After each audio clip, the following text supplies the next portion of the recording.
Hey guys, not too long in between my posts, which is a good thing.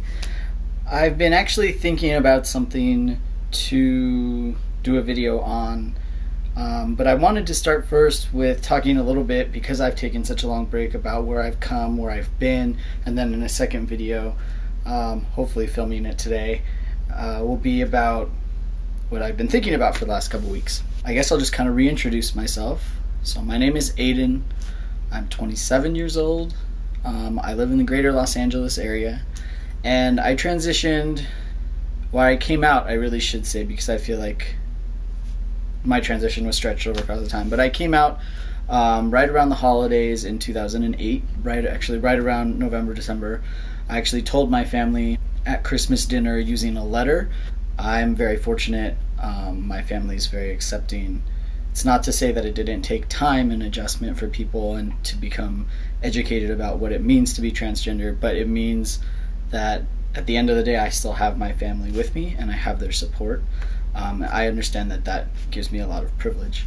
I have been on testosterone since April of 2009. I had started with a doctor that knew nothing about trans medicine, knew nothing about trans people, and just kind of was gonna wing it, and so in an effort to be really conservative, started me on a really low dose, and I just wasn't comfortable. I wasn't feeling comfortable. I didn't feel like I was making the progress that I wanted to make, and so I reached out and I found a doctor, and I left and I went to the center in LA. And for those of you who go to that place for your care, you know that it's extremely busy.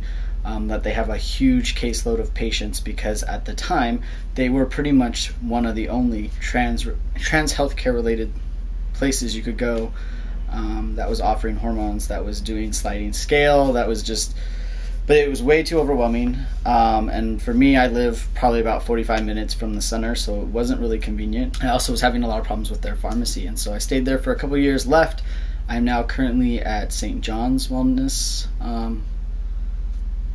Health Center. I can't remember the whole name, and I really like it there. They too, though, just like any trans provider in this area, is very overwhelmed with large case numbers, but I'm really liking the interactions that I'm having with their staff. I haven't had any problems getting prescriptions filled, and you know, it's just comfortable. I drive just as far, but I feel really comfortable and confident in going to see them. I had top surgery also in 2009. I went and saw Dr. Brownstein, who retired not long after that, and I also had one revision with him right before he retired. I'd actually still like to have further revisions done to the scar that I have. It almost looks like it twisted in a way. I'm not quite sure what happened, so it causes this sort of twist in my scarring. It's just kind of, if I ever have the opportunity, or I had the ability to do it, I would like to. In a perfect world, I guess you could say, if I could just have anything and choose what I wanted and whatever, that's what I would do. And then I've also had a hysterectomy. I had that done in the summer of 2013 in Pasadena. I kind of took a risk with that one, and I went with a surgeon that had never worked with trans people before. She was very open, though. She had gone to school in San Francisco. She had interacted with many trans people and was fine in that regard, but as a surgeon, she had never performed surgery on somebody that she's aware of that identified as trans. But she was very cool, very culturally sensitive, made sure that I was comfortable. I was at Huntington Hospital, which is in Pasadena, and I was actually very surprised that the staff there, none of the nurses were, treating me inappropriately. Everybody was very kind, very helpful.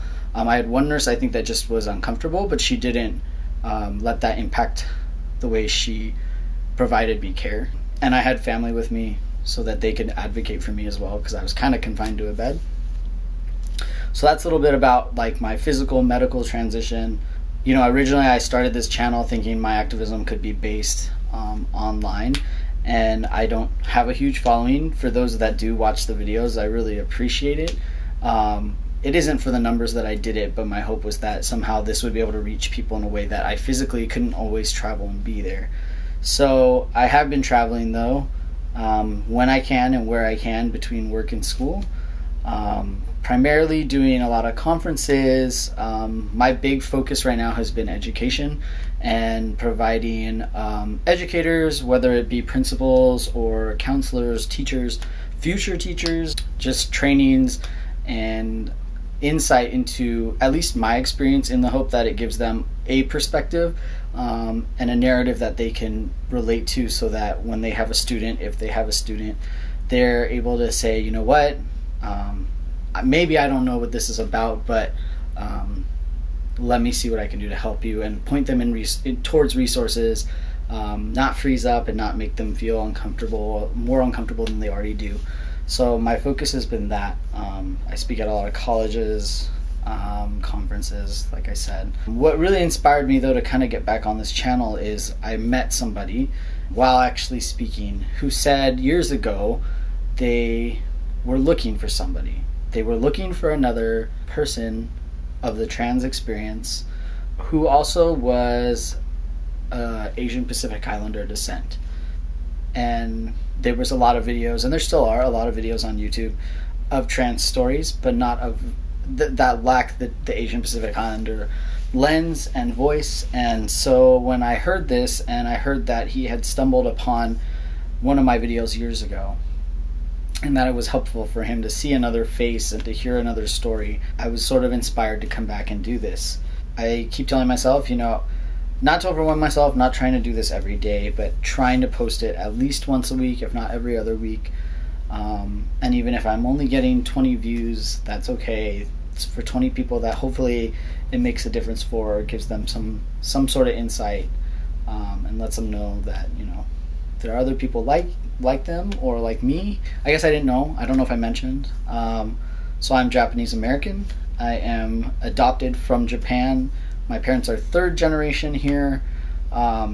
So, I mean, I consider myself fourth generation. I guess it gets a little confusing because technically I was born in Japan and then, so, but whatever. I'm a fourth generation Japanese American. And it was something as part of my identity that I had sort of neglected, especially as I went through my transition.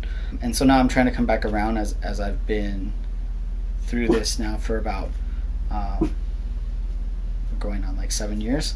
I really want to come back and make sure that I'm looking at myself as a whole and not just compartmentalizing myself as trans in this circle, but then, you know, Japanese in this circle, they all work together and it's all part of me. And it was something I just had forgotten when I was very, very focused on this very narrow lens of my transition. You know, I'm trying to zoom out now and look at the bigger picture of who I am and how these intersections come to play in my life, you know.